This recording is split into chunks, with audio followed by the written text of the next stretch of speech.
Помалку време на екранот значи помалку лошо однесување. За само 2 недели, родителите би можеле да забележат значителни подобрувања во менталното здравје и однесувањето на нивното дете со намалување на слободното време на децата пред екранот на само 3 часа неделно. Во просек, децата поминуваат 7 до 8 часа дневно на екраните за забава. Меѓутоа, кога децата драстично го намалија времето поминато пред екранот, тие покажаа значителни подобрувања во нивното целокупно однесување и емоционална благосостојба. Истражувачите од Универзитетот во Данска анализирале податоци собрани од 89 семејства со 181 дете и адолесцент на возраст меѓу 4 и 17 години.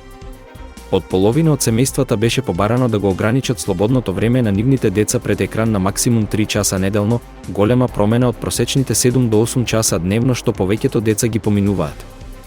Истражувачите од Универзитетот Дрексел открија дека бебињата и малите деца на кои им е дозволено време на екранот имаат поголема веројатност да прикажуваат атипични сензорни однесувања поврзани со невроразвојни нарушувања како што се аутизмот и нарушувањето на дефицит на внимание и хиперактивност. Истражувачите исто така открија дека количината на времето поминато пред екранот на бебињата директно влијаеле на нивниот развој. Секој час дневно поминување на екранот ги зголемуваше шансите на детето да покаже сензорни проблеми за 23% на 18 месеци.